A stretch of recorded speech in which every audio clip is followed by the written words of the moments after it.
Sebelum kita mulai videonya, dimohon kesediaannya untuk memberikan dukungan dengan menekan tombol subscribe dan berikan like-nya ya. Dukungan Anda sangat berarti bagi kami agar channel ini bisa terus berkembang dan memberitakan firman kebenaran Tuhan, agar nama Tuhan Yesus dimuliakan hingga ke seluruh penjuru dunia. Terima kasih. Amin. Tema khotbah hari ini adalah tentang attitude. John Maxwell bilang gini, "People may hear your words, but they feel your attitude." Amen. Tingkah laku itu penting banget. Saya mau kasih tahu Anda bahwa attitude is equally important as ability. Tingkah laku kita itu sama pentingnya dengan kemampuan yang kita miliki. Seseorang menjadi sangat hebat bukan hanya punya kemampuan yang luar biasa dalam hidupnya, tapi juga karena dia punya attitude yang baik. Katakan amin. Attitude adalah perilaku, tingkah laku kita, sikap kita terhadap orang lain ketika kita berinteraksi dengan sesama manusia. Cara kita bicara, cara kita bersikap terhadap orang lain. Kenapa penting punya attitude yang baik?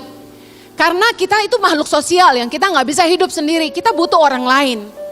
Kita nggak boleh bersikap hari ini karena gue butuh gue baik, tapi besok kalau nggak butuh gue nggak baik. Kita nggak boleh gitu, amen. We don't know what happen next. We need one another. Katakan sebelah kanan kirimu, saya butuh kamu. Yang suami bilang ke istri dengan penuh cinta gitu dong. Karena masalah attitude ini nggak hanya hubungan antar teman, antar relasi kerja, tapi attitude ini berlaku untuk semua orang dari segala kalangan, segala golongan, khususnya dalam rumah tangga. Tahukah saudara bahwa hard skill, kemampuan, ability itu bisa dipelajari. Skill itu bisa dipelajari. Anda bisa les, Anda bisa belajar, bisa sekolah, bisa baca buku. Tapi tingkah laku, attitude yang buruk itu sangat susah diubah. Kadang-kadang kita tuh harus ngadepin, diuji, diproses, ngadepin masalah besar baru attitude kita berubah. Contoh, orang kaya mesti bangkrut dulu baru rendah hati. Nah itu bahaya. Saya berdoa kita nggak perlu menghadapi masalah dulu baru berubah. Amin. Tapi pagi hari ini kita mau belajar sama-sama, kita mau jadi berkat. Katakan sama-sama, saya mau jadi berkat. Mari jadi teladan dalam tingkah laku kita. Ketika orang lain terganggu dengan sikap atau perkataan kita, kita sudah jadi batu sandungan buat orang lain. Ketika perkataan kita atau tingkah laku kita mengganggu orang, itu kita sudah jadi batu sandungan. Saya setuju ada orang yang bilang gini bahwa hidup kita nggak butuh pengakuan orang lain. Kita nggak bisa menyenangkan semua orang, betul saya setuju. Tapi jangan jadikan itu alasan untuk kita tidak mau berubah. Kalau kita tahu bahwa hidup kita jadi batu sandungan, mungkin kita perlu introspeksi diri dan berdoa supaya Tuhan menolong kita jadi pribadi yang lebih baik, amin. 1 Timotius 4 ayat yang ke-12, mari kita baca sama-sama. Jangan seorang pun menganggap engkau rendah karena engkau muda. Jadilah teladan bagi orang-orang percaya dalam perkataanmu, dalam tingkah lakumu, dalam kasihmu, dalam kesetiaanmu, dan dalam kesucianmu. Penting sekali untuk kita bisa jadi berkat buat orang lain, supaya Yesus dipermuliakan dalam hidup kita. Kita mesti belajar punya attitude yang baik, dan bahkan lebih dari itu, kita harus jadi teladan dalam perilaku kita. Katakan amin. Kalau kita nggak punya attitude yang baik, hidup kita itu bisa melemahkan iman orang. Yang kedua, kalau kita nggak punya attitude yang baik, kita bisa mengacaukan orang, bikin orang bingung. Yang ketiga, kita bisa bikin nama Tuhan dan ajaran orang Kristen dihujat orang. Gak heran kita banyak dengar orang lihat kelakuan orang Kristen lalu bilang gini, orang Kristen kok kayak gitu.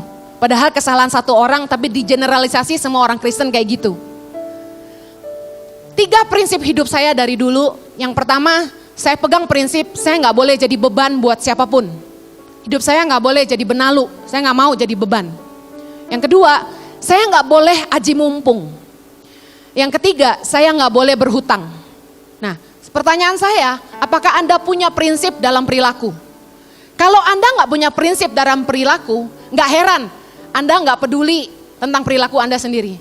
Tapi dengan punya prinsip hidup, kita jadi menjaga tingkah laku kita. Karena prinsip kita dalam hidup akan menentukan perilaku kita dalam hidup. Yang setuju katakan amin. Beberapa attitude yang jadi batu sandungan. Mari refleksi ya. Saya tidak menghakimi siapapun, tapi mari belajar sama-sama. Yang pertama, kemalasan. Orang malas tuh jadi batu sandungan, katakan amin. Yang kedua, sikap tidak toleransi. Itu jadi batu sandungan. Orang puasa kok uploadnya makanan mulu di IG. Ya. Yang ketiga, aji mumpung. Suka aji mumpung sama kebaikan orang lain. Yang keempat, tidak menghormati orang lain. Nggak respect sama orang. Yang kelima, emosional, pemarah, nggak bisa kontrol diri. Keenam, kebiasaan berhutang, tukang ngutang. Ketujuh, keegoisan, selfish, apa-apa buat diri sendiri, apa-apa buat diri sendiri. Nah, sikap tingkah laku ini, attitude ini, seringkali jadi batu sandungan buat orang lain. Mari saya mau bahas hanya 4 hal pagi hari ini. Yang pertama saya mau bahas tentang kemalasan. Dalam 1 Timotius 5 ayat yang ke-13 kita baca sama-sama. Lagi pula dengan keluar masuk rumah orang, mereka membiasakan diri bermalas-malas. Dan bukan hanya bermalas-malas saja, tetapi juga meleter dan mencampuri soal orang lain dan mengatakan hal-hal yang tidak pantas. Kerjaan pemalas itu cuma tiap hari ngurusin urusan orang. Padahal dirinya sendiri nggak bikin apa-apa. Biasanya orang malas itu taunya tukang komentar. Ngomentarin hidup orang lain. Sementara waktunya dia buang hanya duduk gosip sana gosip sini. Saya bukan nggak setuju ibu-ibu setelah nganter anak sekolah terus ngumpul-ngumpul sama de emak-emak. Tapi dengerin, apakah obrolannya bermutu? Kalau hanya karena males, dengar, ibu rumah tangga tuh mesti rajin. Wanita bijak itu mengurus rumah tangganya, amin.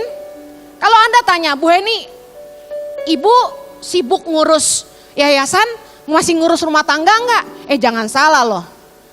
Tiap pagi saya itu nyiapin sarapan buat anak-anak saya. Tiap hari yang siapin beli roti buat anak saya, sarapan apa besok tuh saya. Enggak cuma anak-anak, saya juga ngurusin sarapan staf. Kantor kami kan di rumah, sekitar 20 staf dan beberapa orang yang tinggal bersama kami. Sehari sekitar 40 mulut, saya yang pikirin mesti makan apa. Ya kerja, ya pelayanan, yang ngurus rumah. Suami saya itu tipe suami yang maunya dilayani, yang namanya laki-laki. Dia tinggal ngomong, mau makan. Habis itu piring udah saya siapin, nasi udah saya sendokin, minum udah saya siapin. Dia tinggal duduk manis dan makan aja. Jojo itu udah kayak Potifar. Tidak ada yang diurus selain makanannya sendiri. Nah itu udah kurang lebih ya. Jadi semuanya dari kaki sampai kepala istrinya yang ngurusin. Jadi ibu rumah tangga tuh mesti rajin. Bukannya kalau ada waktu cuma berceloteh, bercerita tidak penting. Urus keluarga kita, amin. Jangan shopping dan holiday aja. Kenapa jadi ngomong gini saya nggak tahu. Dengerin, banyak orang Kristen itu jadi batu sandungan karena gini. Karena kita ngomongnya di gereja kita nyebutnya orang Kristen ya, di luar mah banyak ya. Numpang di rumah orang, apalagi kalau holiday ke luar negeri. Kan kita nggak mau rugi kan, nggak bayar hotel ya kalau ada kenalan ya. Kita tinggal di rumah orang. Pertanyaan saya, udah numpang gratis, pakai listrik tahu diri nggak? Kan nggak nitip duit buat bayar tagihan listrik sama air. Mandi kira-kira nggak? Udah nggak ikut masak, waktu makan bantu cuci piring nggak? Bantu bersih-bersih nggak? Saya tuh belajar banget, hidup tuh nggak boleh jadi beban. Jadi saya waktu tinggal di rumah orang, nah saudara tahu saya sudah 12 tahun pulang dari Sydney ke Indonesia, kita udah nggak punya rumah di sana. Ada rumah mertua, tapi setiap kali saya pelayanan ke Australia itu cukup lama, 3 minggu sampai 4 minggu. Karena namanya tiket sekali jalan, gereja yang ngundang nggak mau rugi langsung banyak gitu ya. Nah, kami pelayanan di sana, kami numpang di rumah orang. Meskipun numpang di rumah teman baik atau di keluarga dekat, kami tahu diri. Saya bangun pagi-pagi, padahal saya tuh tidurnya malam loh. Tapi saya bangun pagi-pagi, saya siapin sarapan buat serumah. Kemudian saya bersih-bersih, anak-anak saya bangunin, sarapan, selesai semua sarapan, seisi rumah sarapan, saya beresin, saya lap meja, saya cuci piring. Habis itu saya masak buat makan siang, saya masak buat makan malam. Saya siapin di dapur, saya cuci dapurnya karena bekas masak itu pasti minyaknya kemana-mana. Saya lapin semuanya, tata semua rapi, baru saya mandi. Anak-anak udah selesai mandi, suami udah selesai mandi. Saya cuci kamar mandi, saya pastikan rambut anak-anak saya nggak ada yang nempel di lantai, rambut saya nggak jatuh di lantai. Saya bersihin semuanya, debu-debu saya lapin, bekas sikat gigi. Kaca tuh suka basah ya, bekas odol-odol, nyipret-nyipret, nah saya lapin. Saya pastikan saya tinggal di rumah orang tuh, saya nggak bikin orang tuh bete. Nah banyak kita nggak kesadaran. Udah numpang nggak mau bantu-bantu. Udah numpang gratis nggak mau bantu. Nih student-student yang kuliah di Bandung. Mungkin Anda numpang di rumah saudara. Dengerin, jangan jadi beban, jangan malas. Amin. Kita harus belajar jadi berkat. Bantulah bersih-bersih. Bantu cuci mobil kek, bantu cuci piring kek. Saya di Indonesia katanya selebriti, kalau di Australia jadi tukang laundry. It's okay. Saya bantu cuci-cuci baju, cuci piring, tangan sampai rusak. Karena kulit saya sebenarnya sensitif terhadap sabun. Tapi nggak apa-apa, saya happy. Selama hidup kita jadi berkat buat orang. Anda pikir jadi berkat hanya cukup khotbah aja? No, orang lihat hidup kita turun dari mimbar ini. Amin. Dengar baik, jangan malas. Kita harus jadi berkat, bukan jadi beban. Katakan sebelah kanan kirimu, kamu harus jadi berkat, bukan jadi beban. Dengar, kalau udah gak bisa nolong, jangan malah nyusahin orang. Orang yang malas, saya lihat mentalnya tuh pengemis. Apa mental pengemis? Ngandelin orang lain dan cenderung sukanya minta-minta. Saya ketemu beberapa orang, ada di keluarga besar juga, malasnya minta ampun. Kerjaannya ngantri ke rumah saudara dari satu rumah ke rumah yang lain. Ngapain? Cuma minta-minta doang. Bukan gak bisa kerja, malas. Mami saya umurnya sudah 61 jalan 62, tapi masih kerja sampai sekarang. Jadi kalau ada perempuan yang umurnya baru 45 udah teriak, aduh udah tua, males loh. Dengerin, jangan jadi benalu atau parasit dalam hidup orang. Orang yang malas itu akan jadi beban. Kita lihat 2 Tesalonika 3 ayat 7, 8 dan 10. Sama-sama, sebab kamu sendiri tahu bagaimana kamu harus mengikuti teladan kami, karena kami tidak lalai bekerja di antara kamu dan tidak makan roti orang dengan percuma. Tetapi kami berusaha dan berjerih payah siang malam, supaya jangan menjadi beban bagi siapapun di antara kamu. Sebab juga waktu kami berada di antara kamu, kami memberi peringatan ini kepada kamu. Jika seorang tidak mau bekerja, janganlah ia makan. Paulus mengajar kita, jangan makan roti orang dengan percuma. Jangan lalai bekerja. Dengar, kalau ada orang yang malas kerja, jangan makan. Amin. Nggak ada alasan untuk kita jadi pemalas kalau kita mau jadi berkat. Buat orang-orang yang bekerja, dengar, imanmu tidak boleh mendiskon kerja kerasmu. Doa kuat sih, puasa kuat. Tuhan berkati aku, tapi kerja males, datang terlambat, hitung-hitungan. Bagaimana attitude Anda di dunia kerja? Waktu Anda datang ke tempat kerja, apakah terlambat? Ketika duduk di kantor, apa hal pertama yang Anda kerjakan? Rata-rata nih, bikin kopi. Sarapan tuh di rumah, bukan di tempat kerja. Amin. Saya nggak nyindir staf saya loh ya, karena kebetulan saya suka ngasih makan, jadi saya selalu siapkan sarapan. Kemudian bikin kopi, duduk di meja, belum lagi mampir ke meja sebelah. Apa kabar bro? Gimana? Saham turun? Ngomongin yang nggak penting.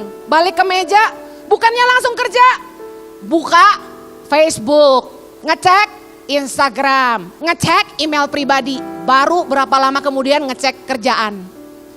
Nggak cuma itu, bolak-balik bikin kopi, bolak-balik ngerokok. Kerja mah berapa jam? Banyakan makan dan ngomong doang. Kalau udah nggak ada ide, alasannya gini. Maklum seniman itu mut-mutan. Butuh ide dan saat ini belum ada pencerahan. Jadi saya butuh keluar masuk lah ya. Lihat pemandangan hijau ya. Kemudian masuk lagi gangguin orang, bercanda-bercanda gak jelas. Habis itu nonton YouTube ya. Alasannya dengar khotbah Bu Heni.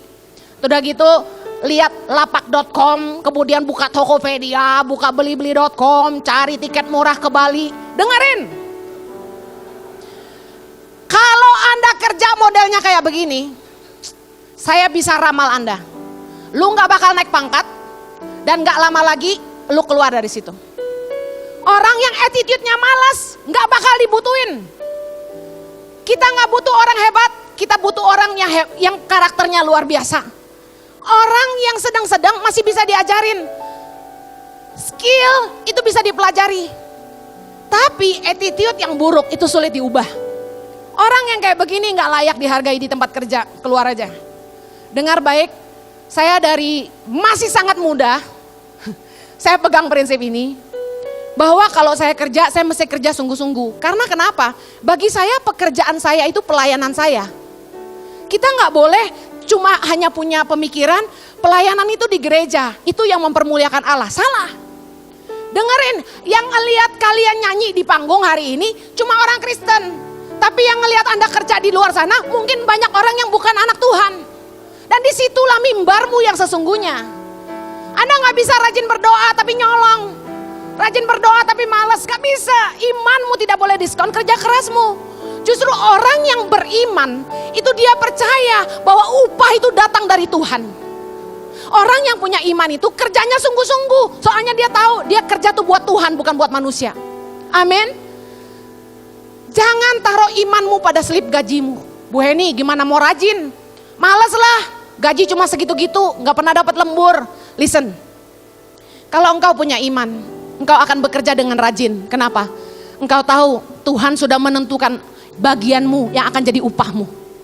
Saya waktu masih full time di gereja dulu, persembahan kasih gak seberapa. Tapi Tuhan itu luar biasa. Saya gak pernah hitungan waktu, kerja lembur-lembur, gak pernah dibayar tapi saya suka cita. Gak pernah hitung-hitungan. Saudara tahu dari kami menikah sampai hari ini kami gak pernah ngontrak. Kami cicil rumah biarpun kecil dari dulu. Tuhan itu setia kalau kita sungguh-sungguh pakai hidup kita jadi ibadah yang berkenan kepada Allah. Amin. Amsal 12 ayat 24. Mari baca. Tangan orang rajin memegang kekuasaan, tetapi kemalasan mengakibatkan kerja paksa. Dengar, kenapa Anda berangkat hari Senin itu ke tempat kerja bete? Monday is the worst day. We have to go to work. Malas banget. Hey listen, orang yang rajin itu memimpin dirinya sendiri. Dia mungkin bukan manajer, tapi orang yang rajin itu dia yang pimpin dirinya sendiri. Hari ini gue mau kerja apa dan habis ini gue kerja apa. Dia tidak mengerjakan pekerjaannya dengan terpaksa, tapi karena dia tahu dia yang pimpin dirinya sendiri. Orang rajin akan jadi pemimpin. Tapi orang malas, biarpun dia manajer, dia kerja tuh kayak orang dipaksa. Kayak kuda, mesti dipecut baru lari. Apakah Anda pemimpin atas hidupmu sendiri? Orang yang rajin pasti akan pegang kekuasaan. Katakan amin. Attitude yang kedua yang jadi batu sandungan. Disrespect. Sulit menghargai orang. Gak bisa menghormati orang lain. Efek dari disrespect ini banyak sekali. Yang pertama adalah orang ini emosional. Tidak bisa mengontrol diri sendiri. Amarahnya meledak-ledak kepada siapa saja. Tapi tipe ini biasanya kalau sama yang lebih kaya, sama orang yang punya kedudukan, dia bisa hormat. Tapi ketika dia dengan orang yang sejajar atau di bawahnya, dia bisa tidak hormat sama sekali. Bahkan sama aparat pemerintah bisa nggak hormat. Ya. Nah orang yang sulit respect sama orang, nggak bisa mengendalikan emosi. Jadi pemarah, angry bird. Saya kasih contoh tadi pagi, Pak Jokowi lagi di Bandung. Kita hormatkan sama Pak Jokowi, amin. Kalau kita hormat sama Pak Jokowi, kita nggak mungkin marah sama Pak Jokowi seenaknya. Katakanlah Pak Jokowi salah ngomong tentang Bandung. Anda Anda berani langsung protes dengan teriakan tidak sopan? Jokowi Dodo, kenapa Anda merendahkan orang Bandung? Nggak mungkin. Katakanlah Pak Jokowi salah ngomong doang. Nggak mungkin kita kurang ajar. Kenapa? Dia Bapak Presiden. Kita paling cengengesan. Betul? Coba bosmu salah ngomong. Anda berani protes langsung? Si Bapak teh ngomong sembarangan. Jangan kurang ajar Bapak. Nggak mungkin. Karena itu atasan kita, kita respect. Tapi ini masalahnya sama orang yang nggak bisa respect orang lain. Marahin orang seenaknya. Maki-maki orang seenaknya. Di jalan ditangkap sama polisi. Lebih galak dia. Buka kaca. Kenapa Pak? Kenapa berhentiin saya? Saya buru-buru mau ke gereja, ke CLCC. Telat saya. Nanti Bu Heni marah. Cepetan. Waduh, galakan dia. Bapak, Anda lewat garis tidak putus-putus. Mana gua gak lihat? Galakan dia. Dengar, attitude orang yang gak bisa menghargai orang lain cenderung pemarah dan emosional. Suami-suami yang gak menghargai istri sebagai teman pewaris tahta kasih karunia. Lihat aja attitude-nya. Istri salah ngomong dikit bentak-bentak. Istri salah ngitung duit dimaki. Gak menghormatin istrinya sama sekali. Kasar. Belajar dong kayak Kasemi yang lemah lembut sama istrinya. Haleluya. Gua tiap kali lihat Instagramnya dia muji istrinya melulu. Jojo, kapan kamu begitu? Haleluya, tidak mengeluh, hanya mensuggest ya. Orang yang tidak menghargai orang lain itu suka membeda-bedakan orang. Kalau kaya baru dia sopan, kalau sama yang miskin ditekan. Aneh. Sikapnya seperti orang punya dua kepribadian. Kalau ngelihat tante-tante yang bawa Hermes sama rambutnya berdiri gede banget, ya, pakai baju yang bagus banget, pakai kalung yang Chanel, ya, mewah. Kalau datang ke gereja, silakan, kursinya ditarikin. Giliran yang datang cuma pakai celana pendek, pakai kaos, lecek, jalan nggak pakai tas, masuk aja, nggak dilihat. Dengar baik. Kita gak boleh beda-bedain orang. Belajarlah hargai semua orang. Amin. Sikap disrespect kita akan membuat kita jadi batu sandungan buat orang. Firman Tuhan bilang gini, orang miskin berbicara dengan memohon-mohon, tapi orang kaya menjawab dengan kasar. Dengar, jangan mentang-mentang kita punya uang lebih, kita kasar sama orang yang gak punya. Amin. Kita gak lebih benar dari siapapun. Hargailah semua orang. Disrespect yang berikutnya, punya penyakit tidak tahu toleransi. Namanya juga gak respect. Mana punya toleransi? Lagi bulan puasa, upload Instagram foto lagi makan. Foto yang enak-enak lagi, apalagi tengah malam mengganggu orang yang lagi diet. Gak toleransi. Terus dengan alasan, lah gua kan gak puasa. Kita gak bisa gitu, amen. Sikap kita yang gak toleran itu akan membuat kita jadi batu sandungan. Dan bagaimana Tuhan mau dipermuliakan? Sebagai bos di tempat kerja, jangan bosi, ngerti bosi? Lihat firman Tuhan 1 Petrus 5 ayat 3, sama-sama. Janganlah kamu berbuat seolah-olah kamu mau memerintah atas mereka yang dipercayakan kepadamu. Tetapi hendaklah kamu menjadi teladan bagi kawanan domba itu. Matius 23 ayat 4. Mereka mengikat beban-beban berat lalu meletakkannya di atas bahu orang, tetapi mereka sendiri tidak mau menyentuhnya. Orang yang gak respect sama bawahannya biasanya akan jadi bosi banget. Kasar ngomongannya, ngatain karyawannya bodoh, taunya cuma merintah-merintah, gak punya toleransi. Pegawai udah lembur-lembur bukannya dihargai, malah dimaki-maki. Gak bisa toleran sama sekali. Suruh pembantu masak, mungkin pembantu buru-buru. Begitu makan ayam goreng, dalamnya masih ada darah dikit. Ngamuk, banting ayam ke piring, brak. Panggil tuh tukang masak.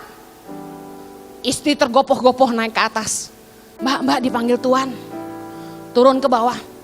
Kenapa kamu bikin ayam goreng gak matang? Ngamuk, gak jelas. Toleransilah dikit sama orang. Mungkin dia buru-buru. Kan toh bisa ngomong baik-baik. Mbak ini nggak mateng, tolong digoreng lagi. Bisa nggak? Tapi orang yang nggak bisa menghargai orang, tuh nggak bisa mikir perasaan orang lain, dia nggak peduli gitu loh. Kita harus belajar jadi orang Kristen. Taruhlah orang lain di sepatumu gitu loh. Coba kita tuh ngerasain gimana hidup dia. Kita coba jadi, kalau kita jadi dia tuh kayak gimana. Kita berdiri di sepatu dia gitu loh. Enak gak sih dimaki-maki? Siapa sih yang mau jadi pegawai? Tapi listen, kalau memang engkau malas, engkau patut ditegur. Tapi ada beberapa atasan, bossy, result oriented. Yang penting kerjaan kelar, gak peduli karyawan belum makan. Kalau saya, pertanyaan yang selalu saya tanya ke karyawan saya, semuanya saya selalu tanya, udah makan belum? Selalu saya tanya itu.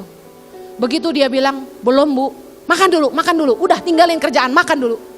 Satu hari kami packing barang-barang bantuan buat Palu dan Donggala. Itu lembur staff saya 2 hari 2 malam. Packing barang bantuan, naikin ke truk karena ngejer, kita sempat ngalamin masalah lah ya dalam pengiriman. Kasihan sekali mereka. Nah berat banget barang-barang itu, nah saya nggak bisa bantu angkat karena saya punya masalah dengan pinggang belakang. Karena nggak bisa bantu ngangkat-ngangkat, saya berusaha bantu yang saya bisa. Saya selalu kalau sama staff itu nggak pernah cuma merintah-merintah, saya biasanya ikut kerja. Karena firman Tuhan bilang sebagai atasan kita tuh harusnya kasih teladan, amin. Kalau staff kita suruh lembur, bos lembur enggak? Saya berdiri bersama-sama mereka. Ketika saya lihat mereka kehausan, panas kan di Jakarta, saya lari ke Indomaret, saya pergi beli minuman dingin, saya bawa dan saya bilang, udah stop, semua stop, minum dulu. Hari sudah malam, kira-kira jam 9. Semua minum. Terus mereka kerja lagi. Terus saya berpikir, apa yang saya bisa lakukan untuk mengurangi beban mereka. Saya teriak gini, ada amin buat martabak? Semua teriak, amin. Saya pesen Gojek martabak, semua sukacita. Harusnya jadi atasan tuh, kita mikirin karyawan kita. Bukan hanya mikirin diri kita sendiri, amin. Belajarlah menghargai karyawan kita, bahwa mereka lah yang bekerja susah payah buat kita gitu loh. Gak ada seorang pun yang bisa jadi superhero, superman. Kita harus kerja bareng-bareng. Tangan Pengharapan gak akan bisa menjangkau 70 titik 5.100 anak hari ini. Kalau gak ada staf saya di seluruh Indonesia yang mau memberi hidupnya sungguh-sungguh dan hatinya untuk bangsa ini. Amin. Kita harus peduli sama mereka. Hargailah semua orang, amin. Yang berikutnya. Saya dengar banyak orang Kristen itu yang suka berhutang. Hutangnya banyak banget. Nah, saya ingin tanya di CLCC, berapa banyak saudara yang pernah dihutangin orang Kristen terus gak dibayar? Angkat tangan. Nah, dengar. Sekarang saya mau ngomong dulu sama orang-orang yang suka ngasih utang. Ngomong gak enak, ditahan nyesek. Apa itu? Nagih utang. Amsal 22 ayat 26 bilang, jangan engkau termasuk orang yang membuat persetujuan dan yang menjadi penanggung hutang. Boleh gak sih bantu orang? Boleh. Tapi dengar, jangan beri hutang itu kalau engkau gak tahu untuk apa hutang itu. Hutang itu ada 2. Yang pertama good debts, hutang yang baik. Yang kedua bad debts. Hutang yang baik itu pinjaman yang dimanfaatkan untuk modal kerja, modal usaha, investasi yang sifatnya menghasilkan penghasilan tambahan dan membuat orang yang meminjam bisa membayar kembali, punya kemampuan untuk paying back, membayar kembali. Itu hutang yang baik. Contoh, ada pengangguran, teman kita nganggur, dia nggak punya modal, dia pengen narik Gojek, tapi dia perlu DP buat cicil motor. Nah, Anda boleh bantu orang kayak gini, ngerti ya maksud saya? Tapi bad debts, hutang yang buruk adalah pinjaman yang dipakai untuk kemewahan dan untuk dihabiskan.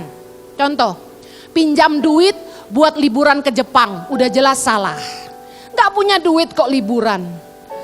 Yang kedua, pinjam duit buat nyekolahin anak di sekolah yang mahal.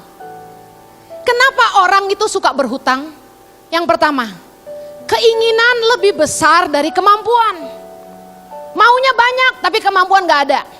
Ini yang bikin orang suka berhutang. Roma 13 ayat ke-8, mari baca sama-sama. Janganlah kamu berhutang apa-apa kepada siapapun juga, tetapi hendaklah kamu saling mengasihi. Sebab barang siapa mengasihi sesamanya manusia, ia sudah memenuhi hukum Taurat. Firman Tuhan berkata, jangan berhutang kepada siapapun juga. Karena kita akan malu-maluin Tuhan. Anak Tuhan kok suka ngutang. Dengar baik, prinsip saya, mendingan jangan makan daripada saya utang. Kalau nggak mampu, jangan beli. Wanita-wanita yang nggak bisa mengendalikan diri dengan shopping, ini nasihat saya. Jangan gesek kartu kredit terus, karena begitu tagihan datang, Anda akan ribut dengan suamimu. Gimana caranya engkau tidak berhutang? Jangan ke mall. Serius. Pertama, jangan ke mall. Kedua, jangan buka shopping online. Jangan follow butik-butik di Instagrammu. Engkau pasti tergoda. Yang suka makan, jangan follow food IG. Katanya mau kurus, tapi ngeliatannya pork chop, mie, porky.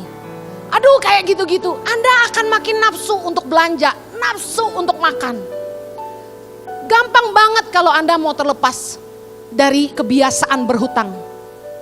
Anda cukup mencukupkan dirimu dengan apa yang ada padamu. Amin. Berusaha jangan lihat keluar terus. Coba belajar bersyukur sama apa yang Tuhan berikan dalam hidupmu. Percayalah bahwa kalau engkau terlepas dari hutang, hidupmu akan jauh lebih berkualitas. Dengar, orang yang berhutang itu biasanya dimulai dari kebiasaan buruk, yaitu kebiasaan minjem barang orang. Kebiasaan meminjam itu beda dengan meminjam. Orang bisa meminjam karena kebutuhan mendadak dan dibutuhkan saat itu, tapi bukan untuk dibawa lama tapi dikembalikan. Contoh, tiap kali saya sharing firman Tuhan, saya lebih senang pakai pointer. Soalnya saya yang menguasai materi saya dan saya mau kemana saya bisa atur sendiri. Tapi karena saya katakan tidak bawa, saya pinjam sama multimedia pointernya. Nah, ini meminjam, it's okay, karena butuh saat ini. Tapi kebiasaan meminjam tuh begini, dia punya sih sebenarnya, tapi dia seneng aja pinjam barang orang. Kenapa? Soalnya beda sama dia punya gitu loh. Saya pernah punya teman perempuan nginep di apartemen saya waktu di Sydney. Dia punya baju, kita tinggal sekamar. Tapi tiap hari baju saya, sepatu saya dipakein sama dia. Saya lihat di lemarinya banyak baju, banyak sepatu. Tapi dia pakai baju saya terus, dia pakai sepatu saya terus. Yang suenya kakinya sama size-nya. Paling menyebalkan sama orang yang hobinya minjem barang. Dan yang paling parah, udah minjem gak balikin. Ayo, kapan terakhir Anda minjem barang orang dan Anda gak balikin? Itu kebiasaan yang sangat buruk yang akan membuat Anda jadi batu sandungan buat orang.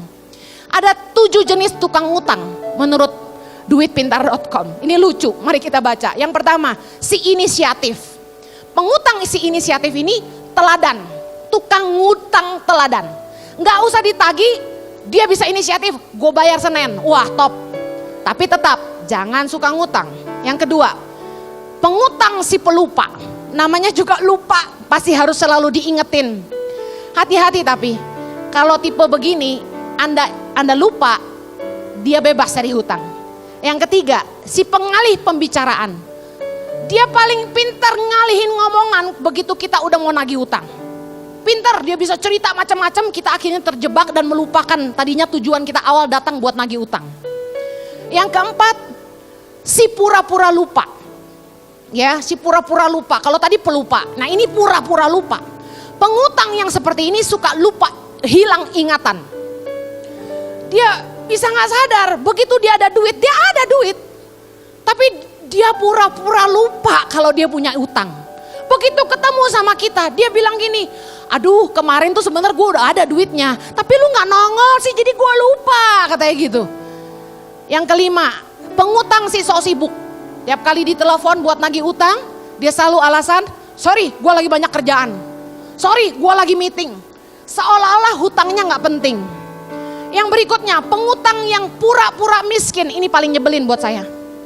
Karena pernah saya ngadepin yang kayak gini, pinjam duit melulu, udah gitu nggak pernah bayar. Alasannya gini, sorry Hen, laki gue gajinya ngepas banget.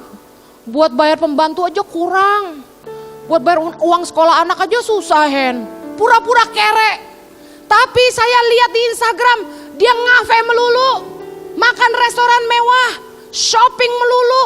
Dalam hati saya nih kebangetan, utang gak bayar lu mewah-mewah. Sampai sekarang dia gak bayar utangnya. Gue liatin funky sana sini terus. Yang ketujuh, si antara ada dan tiada. Nah ini ajaib. Kalau kita datang dia ngilang. Dicari selalu gak ada.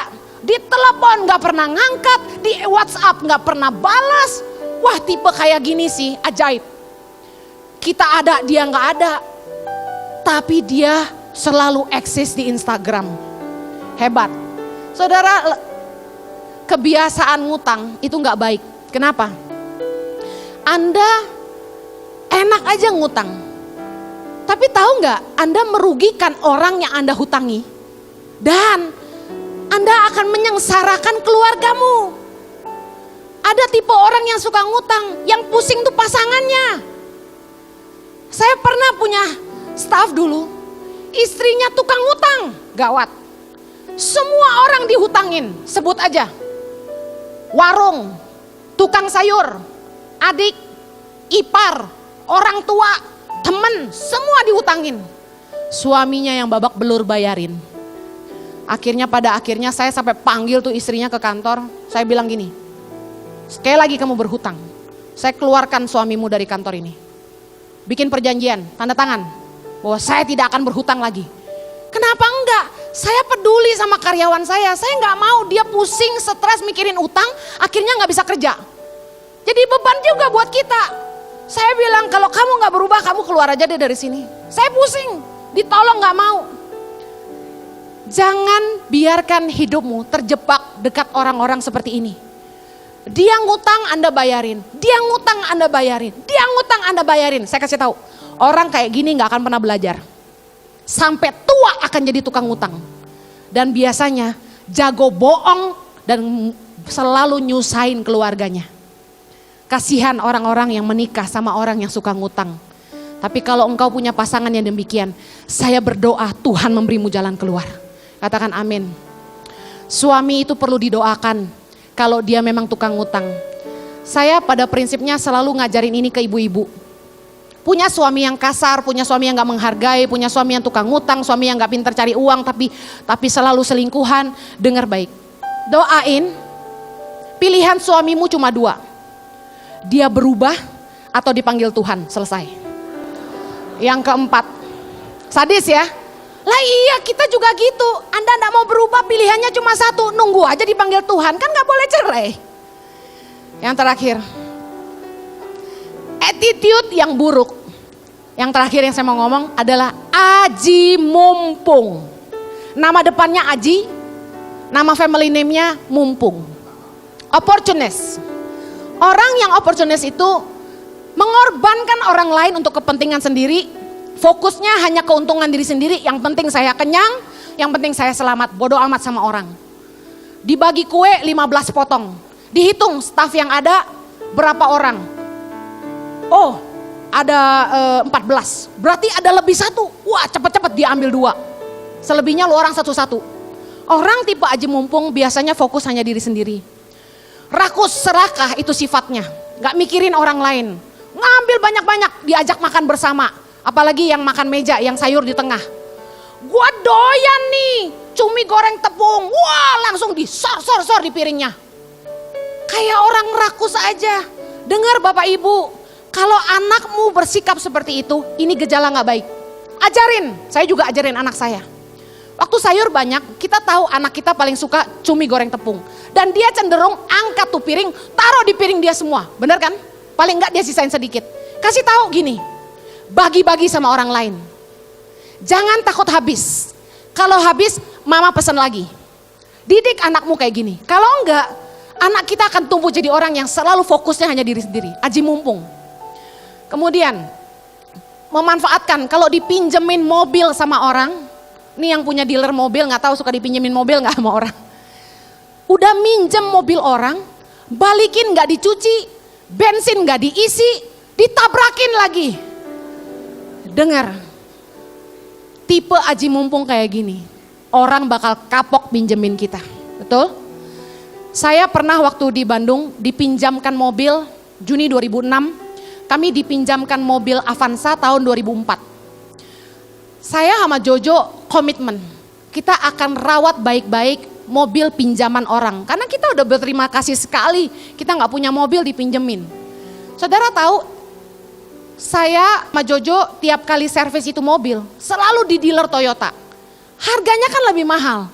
Dibanding bengkel biasa, pasti jauh lebih mahal di bengkel Toyota. Tapi saya sama Jojo komit, kita mau track record servis mobil itu bagus. Supaya orang yang minjemin mobil seneng. Kita rawat baik-baik, kita asuransiin, kita rawat baik-baik. Tuhan tuh luar biasa. Firman Tuhan ini jadi ya dan amin dalam hidup kami. Lukas 16 ayat 12, baca sama-sama. Dan jikalau kamu tidak setia dalam harta orang lain, siapakah yang akan menyerahkan hartamu sendiri kepadamu? Belajarlah setia dengan barang orang. Saudara tahu apa yang kami alami? Mujizat terjadi. Kami awalnya dipinjamkan, tapi akhirnya Avanza itu diberikan kepada kami. Karena Tuhan mempercayai kita dengan apa yang Dia beri. Amin. Tuhan tuh luar biasa. Yang berikutnya, orang yang oportunis itu mentalnya kere, mental gratisan. Kalau makan sama temen nggak mau bayar, memanfaatkan hubungan. Kita makan rame-rame dan biasanya sesama temen tahu siapa yang paling kaya. Udah kayak gitu tuh biasanya. Yang kurang kaya nggak mau bayar. Kan dia paling kaya, udah biar dia yang bayar. Dengerin, ini mental aji mumpung, attitude yang buruk sekali. Kita dipanggil untuk jadi berkat. Kita harus memberkati. Firman Tuhan bilang gini, terlebih berkat memberi daripada menerima. Saya biarpun makan sama orang kaya atau yang lebih kaya dari saya selalu berusaha bayarin. Saya sempat beberapa hari yang lalu breakfast sama CEO Sogo. Karena teman orang tua saya. Begitu breakfast, dia mau bayar. Dia bilang, Hen biar saya bayar. Oh enggak Ci, jangan, saya panggilnya Ci. Jangan Ci, enggak, saya yang bayar. Sok kaya ya. Tapi dengerin, kita gak boleh dipandang rendah hanya karena kita hamba Tuhan. Siapa bilang hamba Tuhan kere? Amin Pak Semi? Gue bayar. Saya makan sama temen yang punya pabrik kelapa sawit. Saya bayarin. Jangan pernah aji mumpung sama orang hanya karena alasan, oh dia lebih kaya dari gua. Amen. Nah yang paling parah tuh gini, sekali-kali dibayarin gak masalah sih. Tapi kalau selalu harus dibayarin, itu jadi masalah. Amin. Saya pengalaman hidup saya. Dari saya remaja, saya sama Jojo, kami kan pacaran dari umur, ya gak boleh, pokoknya dari muda banget ya. Ntar jadi teladan yang buruk lagi.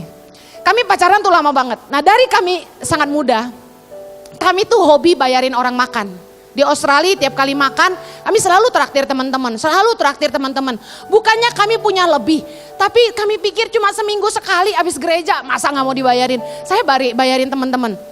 Oh kaya banget Bu Heni. Enggak, saya percaya bahwa kalau kita menabur kita, Tuhan pasti pelihara kita juga gitu.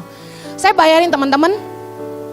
Sayangnya beberapa orang Kristen di antara kami itu ngelihat saya sama Jojo suka neraktir, mereka aji mumpung. Tiap kali makan sama saya gak pernah mau bayar. Jangankan makan, nonton bioskop aja gak pernah mau ganti tuh duit tiket. Gue bilangin ya, sekali-kali sih gak masalah. Tapi kalau selalu begitu jadi masalah. Jangan ketemu gue lagi. Ya iyalah. Keterlaluan kita dimanfaatkan. Kita kan hamba Tuhan. Beberapa orang tuh gak ngerti kalau harusnya ketika punya kesempatan memberkati hamba Tuhan itu ada berkat tersendiri. Sayangnya beberapa orang suka manfaatin hamba Tuhan. Gue bilangin aja sampai enek saya ngelihatnya. Hen makan yuk. Ayo. Tapi saya udah tahu pasti gak mau bayar semua. Gak ada yang mau bayar.